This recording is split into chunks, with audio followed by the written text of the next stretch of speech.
കർത്താവിന്റെ വിലയേറിയ നാമത്തിനെ നന്ദി നിറഞ്ഞ ഹൃദയത്തോടെ സ്തോത്രം ചെയ്യുന്നു.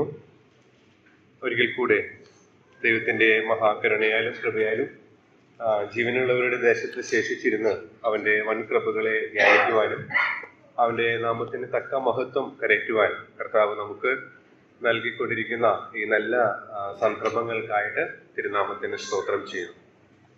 ഞങ്ങളുടെ കുടുംബത്തോടുള്ള ബന്ധത്തിലും ജീവനും ഭക്തിക്കും ആവശ്യമായിട്ടുള്ളതെല്ലാം കർത്താവ് ദാനം ചെയ്ത് ഞങ്ങളെയും ഓരോ ദിവസവും നടത്തുന്നു.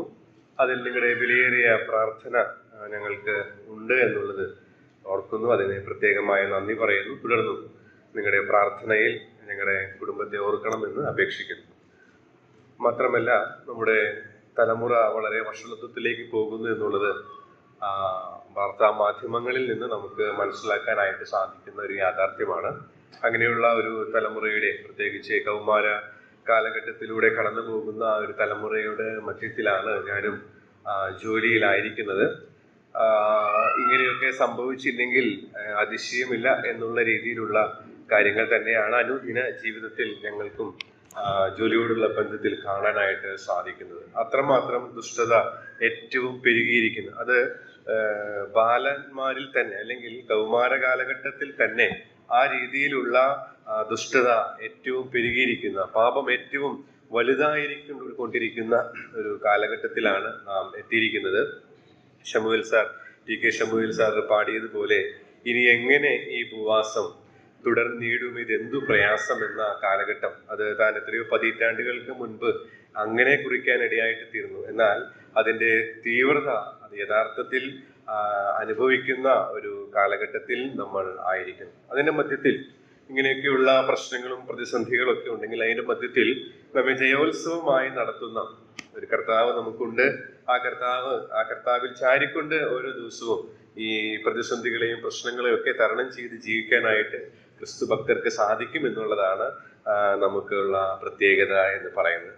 ഇന്ന് രാവിലെ ജീവിത പോരാട്ടങ്ങളുടെ മധ്യത്തിൽ ജയസന്തോഷം അനുഭവിച്ച് ജീവിച്ച ഒരു രാജാവിന്റെ ചരിത്രത്തിൽ നിന്ന് നാം കടന്നു പോകുന്ന ജീവിത പോരാട്ടങ്ങളുടെ മധ്യത്തിൽ എങ്ങനെ ജയസന്തോഷം അനുഭവിച്ച് ജീവിക്കാനായിട്ട് സാധിക്കും എന്നുള്ള രണ്ട് സത്യങ്ങൾ, രണ്ട് പ്രമാണങ്ങൾ ആ രാജാവിന്റെ ചരിത്രത്തിൽ നിന്ന് പഠിച്ചത് നിങ്ങളെ ഒന്ന് ചൂണ്ടിക്കാണിക്കുവാൻ മാത്രമാണ് ഞാൻ അല്പസമയം കൊണ്ട് ശ്രമിക്കുന്നത്. അതിനാധാരമായിട്ട് നമുക്ക് രണ്ട് ദിനവൃത്താന്തം 20-ാം അധ്യായത്തിലേക്ക് തിരിയാം.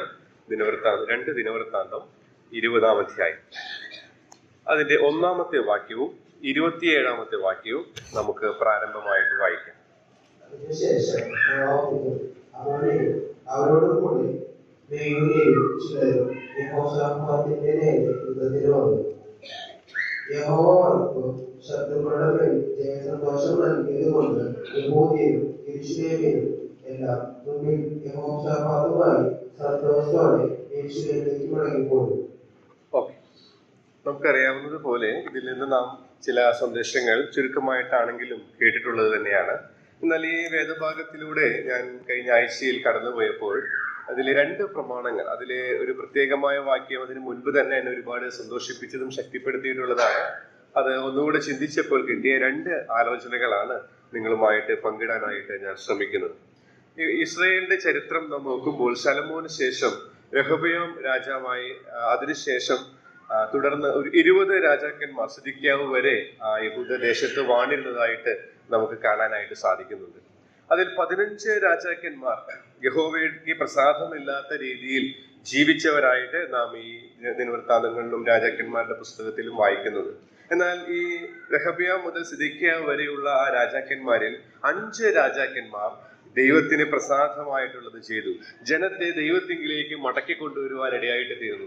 ദേശത്ത് ഉണർവിന് കാരണക്കാരായിട്ട് തീർന്നു. അങ്ങനെ ഉണർവിന് കാരണക്കാരനായിട്ട് തീർന്ന ഒരു രാജാവിന്റെ ജീവിതത്തിൽ സംഭവിച്ച വലിയ ഒരു പോരാട്ടം, അതിൽ അവൻ പ്രതികരിച്ച വിധം, അതിന്റെ ഫലമായിട്ട് അവന് ലഭിച്ച വലിയ ജയസന്തോഷമാണ് സംക്ഷിപ്തമായിട്ട് 20-ാം അധ്യായത്തിന്റെ പ്രതിപാദ്യ വിഷയം എന്ന് പറയുന്നത്. രണ്ട് ദിനവൃത്താന്തം 15-ാം അധ്യായത്തിൽ ആസയെ കുറിച്ച് വായിക്കുന്നുണ്ട്. അവർ ഒരു അർത്ഥത്തിൽ ദൈവജനത്തെ ദൈവത്തിങ്കിലേക്ക് മടക്കി വരുന്ന രാജാവായിട്ട് നമുക്ക് അവിടെ കാണാനായിട്ട് സാധിക്കുന്നുണ്ട്. അതുപോലെ തന്നെ 23, 24 അധ്യായങ്ങൾ വായിക്കുമ്പോൾ യോവാശിന്റെ കാലത്തുണ്ടായ ഉണർവിനെ കുറിച്ച് നമുക്ക് വായിക്കാനായിട്ട് സാധിക്കുന്നു.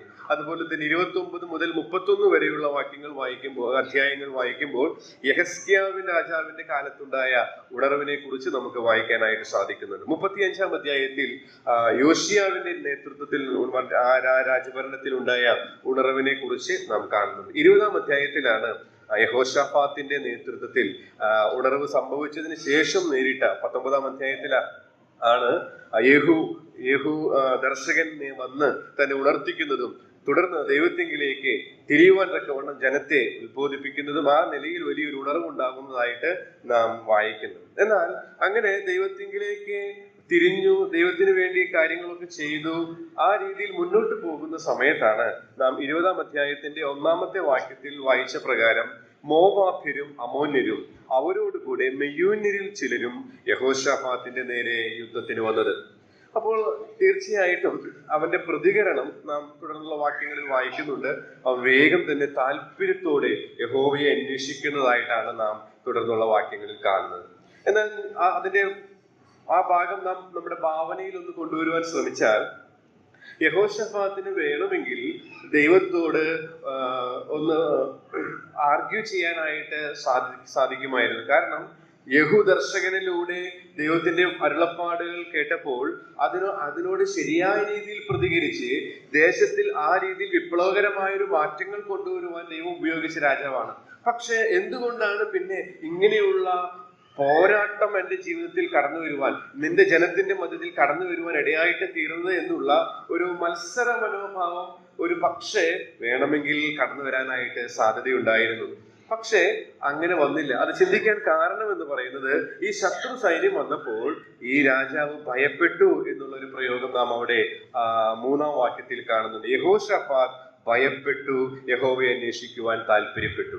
അപ്പൊ യഹോവയെ ഭയപ്പെട്ടു എന്ന് പറയുമ്പോൾ നമുക്ക് സമസ്വഭാവമുള്ള ഒരു മനുഷ്യൻ എന്ന് നമുക്ക് ചിന്തിക്കാനായിട്ട് സാധിക്കുന്നുണ്ട്. അങ്ങനെ നമുക്ക് സമസ്വഭാവമുള്ള ഒരു മനുഷ്യനായ രാജാവാണ് യഹോശാഫാത്ത്. അതുകൊണ്ട് തന്നെ തീർച്ചയായിട്ടും ഞാൻ ഇങ്ങനെ ദൈവത്തിന്റെ വഴികളിൽ നടക്കാനായിട്ട് ശ്രമിച്ചുകൊണ്ടിരിക്കുന്നു, എനിക്ക് എന്തുകൊണ്ട് ഇങ്ങനെയുള്ള പ്രതിസന്ധികളും പോരാട്ടങ്ങളും പ്രശ്നങ്ങളും വന്നു എന്നുള്ളത് നമുക്ക് സമസ്വഭാവമുള്ള മനുഷ്യൻ എന്നുള്ള നിലയിൽ ചിന്തിച്ചു പോകാൻ സാധിക്കും. പക്ഷേ ഇദ്ദേഹം അങ്ങനെ ചെയ്തില്ല എന്നുള്ളതാണ് നാം അവിടെ കാണുന്നത്. മാത്രമല്ല നാം അതിന്റെ 17-ാം അധ്യായത്തിലേക്ക് വരുമ്പോൾ, ഈ 2 ദിനവൃത്താന്തം 17-ാം അധ്യായത്തിലേക്ക് വരുമ്പോൾ അതിന്റെ 12-ാമത്തെ വാക്യത്തിൽ തന്നെ കുറിച്ച് പറയുന്ന ഒരു പ്രസ്താവന ഇപ്രകാരമാണ്: യഹോശാഫാത്ത് മേൽക്കുമേൽ പ്രബലനായി തീർന്നു. മേൽക്കുമേൽ പ്രബലനായി. അപ്പൊ താനൊരു രാജാവാണ്. അപ്പൊ നമുക്ക് ഇങ്ങനെ വേണമെങ്കിൽ ചിന്തിക്കാം, തന്റെ സൈന്യ ബലത്തിൽ അവൻ ശ്രദ്ധ കേന്ദ്രീകരിക്കുവാൻ ഈ സമയത്ത് ശ്രമിച്ചില്ല. ജീവിത പോരാട്ടം നേരിട്ടപ്പോൾ ആ പോരാട്ടങ്ങളുടെ മധ്യത്തിൽ ദൈവത്തോട് തർക്കിക്കുവാനോ ചോദ്യം ചെയ്യുവാനോ ശ്രമിക്കാതെ തന്റെ സ്വന്തം ശക്തിയിലും സൈന്യബലത്തിലും ചാരാതെ അവൻ ചെയ്ത കാര്യം 3-ാം വാക്യത്തിൽ നാം വായിക്കുന്നു: യഹോശാഫാത്ത് ഭയപ്പെട്ടു, യഹോവയെ അന്വേഷിക്കുവാൻ താല്പര്യപ്പെട്ടു എന്നുള്ളതാണ്. അപ്പോൾ ജീവിത പോരാട്ടങ്ങളുടെ മധ്യത്തിൽ എന്നിൽ നിന്നും നിങ്ങളിൽ നിന്നും ദൈവം ആഗ്രഹിക്കുന്ന ഒരു പ്രധാനപ്പെട്ട സത്യം ഇവിടെ നിന്ന് പറയാനായിട്ട് ഞാൻ ശ്രമിക്കുകയാണ്. അത് മറ്റൊന്നുമല്ല, ജീവിത പോരാട്ടങ്ങളുടെ മധ്യത്തിൽ ജയസന്തോഷത്തിന്റെ അനുഭവത്തിലേക്ക് യഹോശാഫാത്തിനെ പോലെ അവന്റെ ജനത്തെ പോലെ എനിക്കും നിങ്ങൾക്കും കടന്നു വരുവാനായിട്ട് സാധിക്കണമെങ്കിൽ ഈ 3-ാം വാക്യം മുതൽ തുടർന്ന് താഴോട്ട് നാം വായിക്കുമ്പോൾ, ഞാൻ എടുത്ത് വായിക്കാനായിട്ട് ശ്രമിക്കുന്നില്ല, നമുക്ക് കാണാനായിട്ട് സാധിക്കുന്നത് താൻ ദൈവത്തെ അന്വേഷിക്കുവാൻ താല്പര്യപ്പെട്ട് ജനത്തിന്റെ മുമ്പാകെ വന്ന് പ്രാർത്ഥിക്കുന്ന പ്രാർത്ഥനയാണ്. അപ്പൊ ജീവിത പോരാട്ടങ്ങളിൽ ജയസന്തോഷത്തോടെ ജീവിക്കാൻ എനിക്കും നിങ്ങൾക്കും സാധിക്കണമെങ്കിൽ ദൈവത്തിന്റെ പര്യാപ്തത നാം ദർശിക്കേണ്ടത് ആവശ്യമാണ്.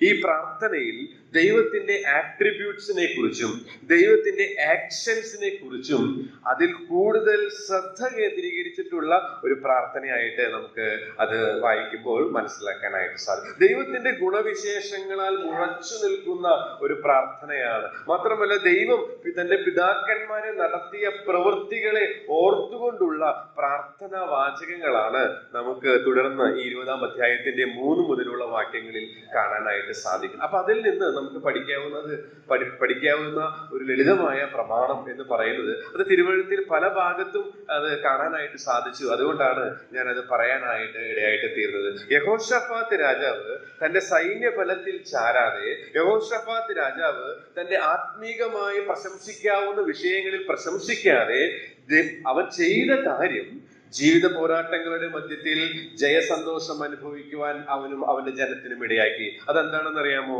ദൈവത്തിന്റെ പര്യാപ്തതയെ ശരിയായി ദർശിക്കുവാനായിട്ട് അവന് സാധിച്ചു എന്നുള്ളതാണ്. അപ്പൊ എനിക്കും നിങ്ങൾക്കും നാം വിശ്വസിക്കുന്ന ദൈവത്തെ കുറിച്ചിട്ടുള്ള ശരിയായ ആ ഉൾക്കാഴ്ച, ശരിയായ ആ ഉറപ്പും നിശ്ചയവും, ശരിയായ ആ ബോധ്യം അത് ഉണ്ടെങ്കിൽ തീർച്ചയായിട്ടും ജീവിത പോരാട്ടങ്ങളുടെ മധ്യത്തിൽ വിജയിക്കാനായിട്ട്, ജയസന്തോഷ അനുഭവത്തിലേക്ക് വരുവാനായിട്ട് സാധിക്കും എന്നുള്ളതിന് യാതൊരു സംശയമില്ല. പലപ്പോഴും ദൈവത്തെക്കുറിച്ച് ഒരുപാട് കാര്യങ്ങൾ എനിക്കും നിങ്ങൾക്കും അറിയാം. പക്ഷേ അങ്ങനെയുള്ള അറിവുകൾ നമുക്ക് വിശ്വാസമായിട്ട് പരിണമിക്കുന്നില്ല. നാം എബ്രായ ലേഖനമാണല്ലോ പഠിച്ചുകൊണ്ടിരിക്കുന്നത്. കേട്ട വചനം അവർ വിശ്വാസമായിട്ട് പരിണമിക്കുന്നില്ല.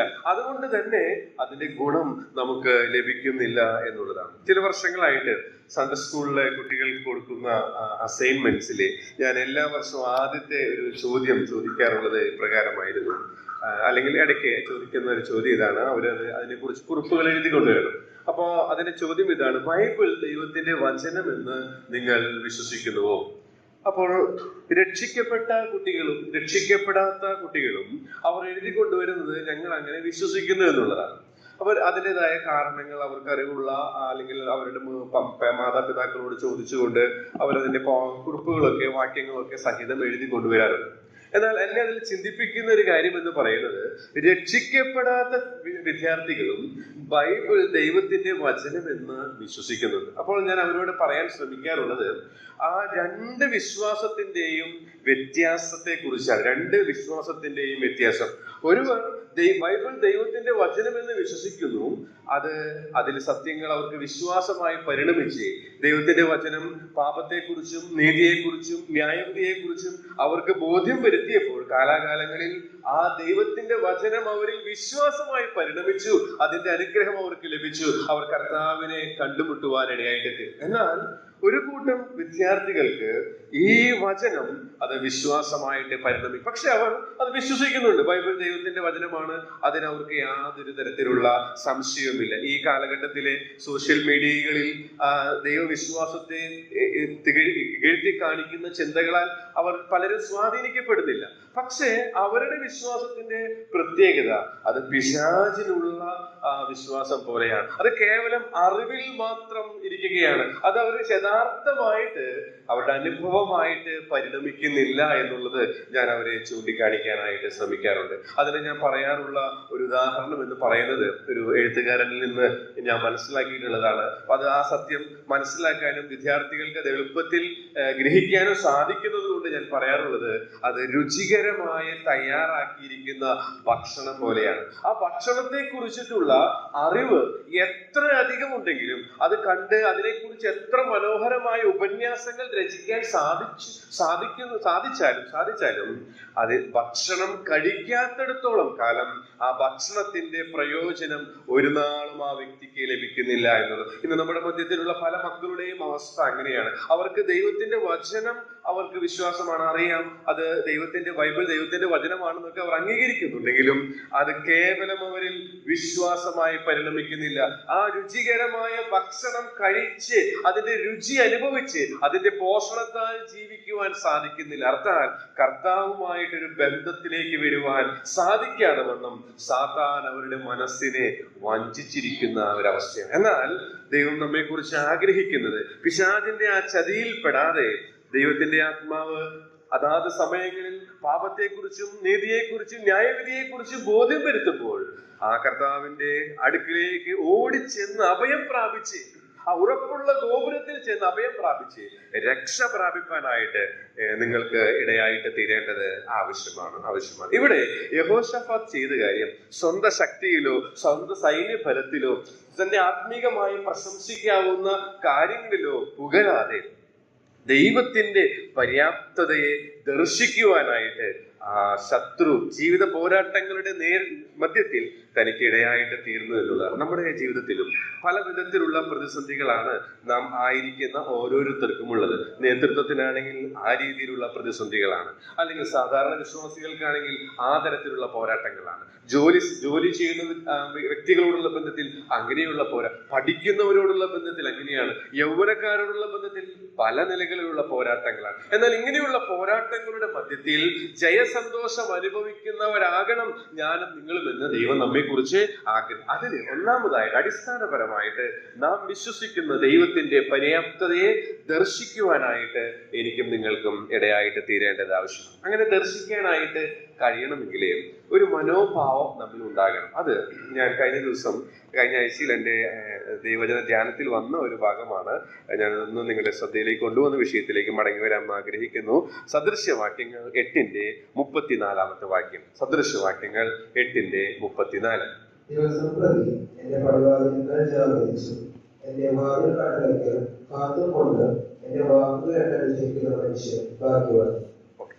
ഇവിടെ നാം ഒരു മനുഷ്യനെ കുറിച്ച് വായിക്കുകയാണ്. അവൻ ഭാഗ്യവാനാണെന്നാണ് പറയുന്നത്. ഭാഗ്യവാനാണ് എന്ന് വെച്ചാൽ ആനന്ദപൂർണനാണ്, അതായത് സന്തോഷം അനുഭവിക്കുന്നവനാണ്. പക്ഷെ ഒരു പൊരുത്തക്കേട് അല്ലെങ്കിൽ ഒരു വിരോധാഭാസം നാം ആ വാക്യം ശ്രദ്ധിച്ച് വായിക്കുമ്പോൾ തോന്നാനായിട്ട് സാധ്യതയുണ്ട്. അതെന്താണെന്ന് അറിയാമോ?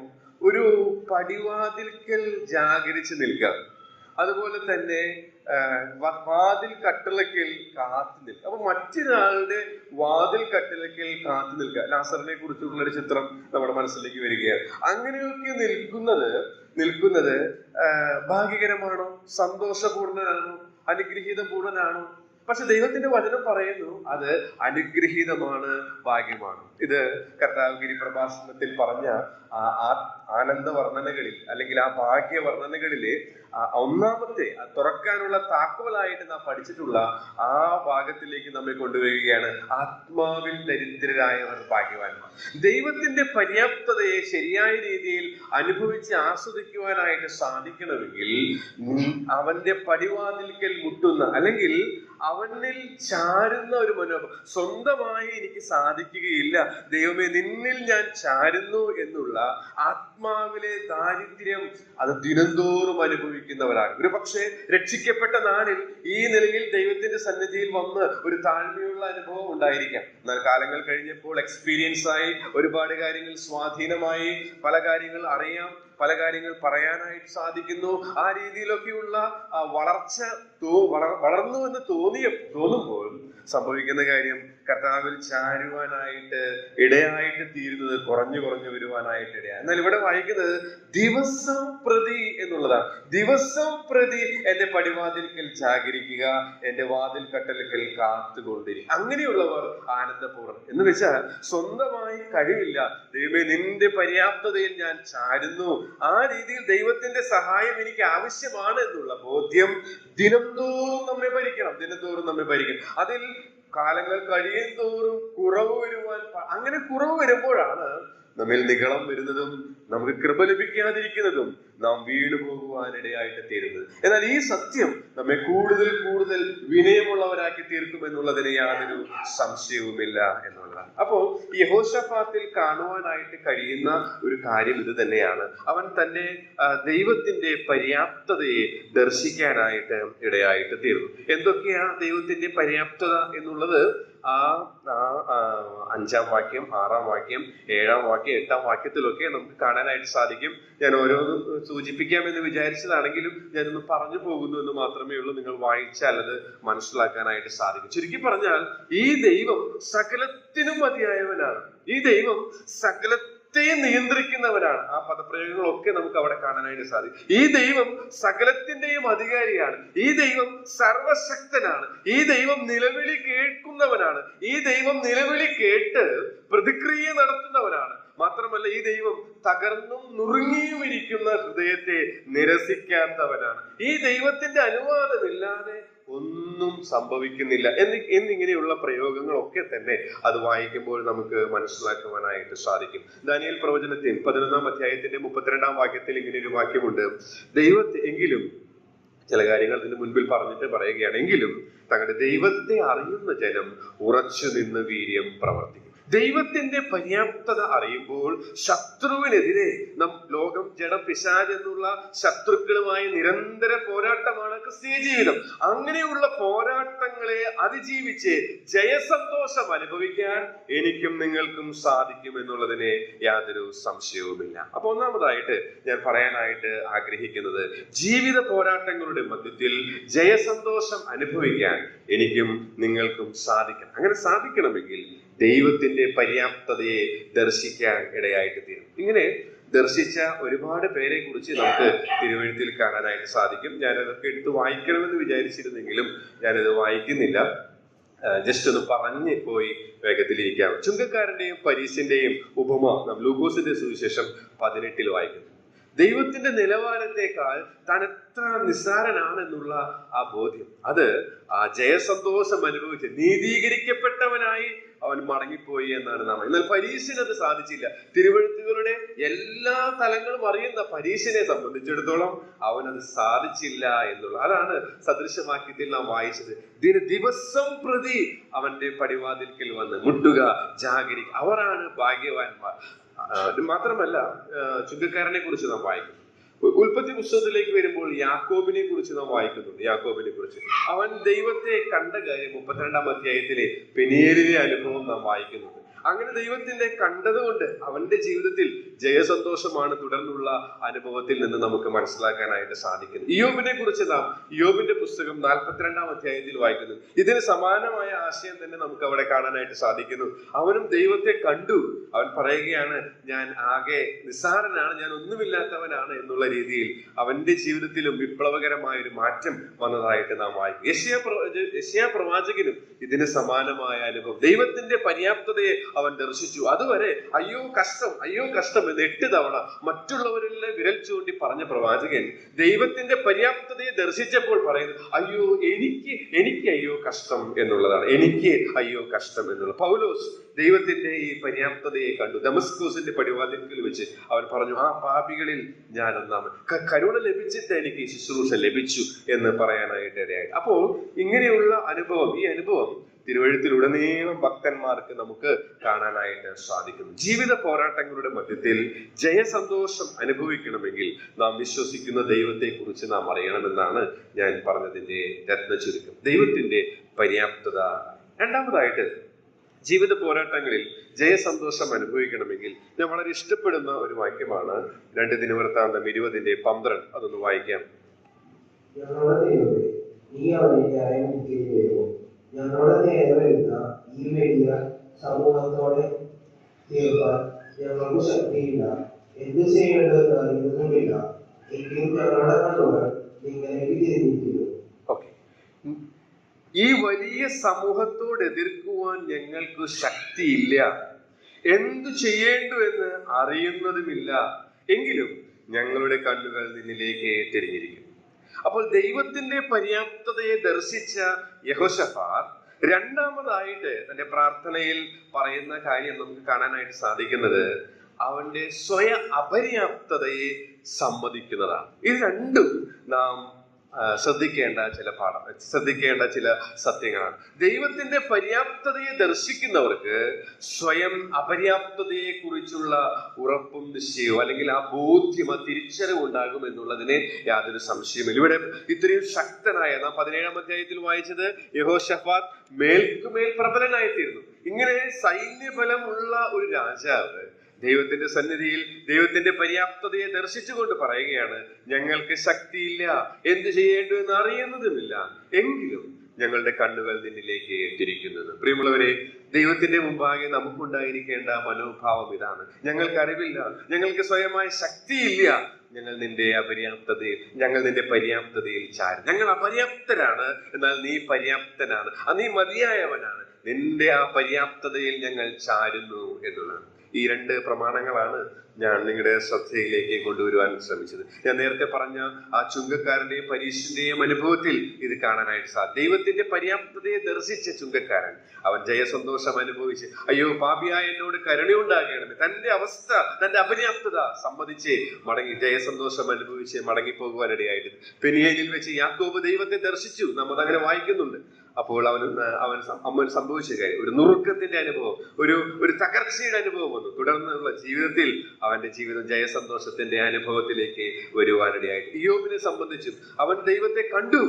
അത് അവന്റെ ജീവിതത്തിൽ മുൻകാലത്തേക്കാൾ പിൽക്കാലം ജയസന്തോഷമുള്ളതായിട്ട് തീരാനിടയായിട്ട് തീർന്നു. യെശയ്യാവ് അയ്യോ കഷ്ടം എന്ന് മറ്റുള്ളവര് പറഞ്ഞെങ്കിൽ തന്നെയും ദൈവിക ദർശനം അവന് ലഭിച്ചു. ദൈവത്തിന്റെ പര്യാപ്തത അവൻ കണ്ടപ്പോൾ അയ്യോ കഷ്ടം എന്ന് പറഞ്ഞു തന്റെ ശുശ്രൂഷ വളരെ ഫലകരമായി തീരാനായിട്ട് പൗലോസ് ആ രീതിയിൽ തന്നെ ഇടയായിട്ട് തീരും. ദൈവത്തിന്റെ പര്യാപ്തതയെ ദർശിക്കുക, സ്വയം അപര്യാപ്തത സമ്മതിക്കുക. അങ്ങനെയെങ്കിൽ ജീവിത പോരാട്ടങ്ങളുടെ മധ്യത്തിൽ നമുക്ക് ജയസന്തോഷം കൊണ്ടുപോകാനായിട്ട് സാധിക്കും. കർത്താവിന്റെ മുമ്പിൽ നാം നിൽക്കുമ്പോൾ നാം ഓരോ ആഴ്ചയിലും ഒരാഴ്ചകളായിട്ട് അനേക സന്ദേശങ്ങൾ ലഭിക്കുകയാണ്. ഇതിപ്പോൾ 3-ാമത്തെ മാസത്തിൽ ഈ വർഷത്തിന്റെ നാം എത്തിയിരിക്കുകയാണ്. ഓരോ ആഴ്ചയിലും നാം കേട്ട സന്ദേശത്തോട് നാം എന്തു ചെയ്തു എന്ന് കർത്താവ് നമ്മളോട് ചോദിക്കുന്ന ഒരു ദിവസം ഉണ്ട്. അങ്ങനെ ആ സന്ദേശങ്ങൾ നാം കേട്ടു. ഈ സന്ദേശത്തോട് നാം എങ്ങനെ പ്രതികരിച്ചു? കേവലം നല്ല രീതിയിൽ ആയിരുന്നു എന്ന് മാർക്കിട്ട് പോവുകയാണോ?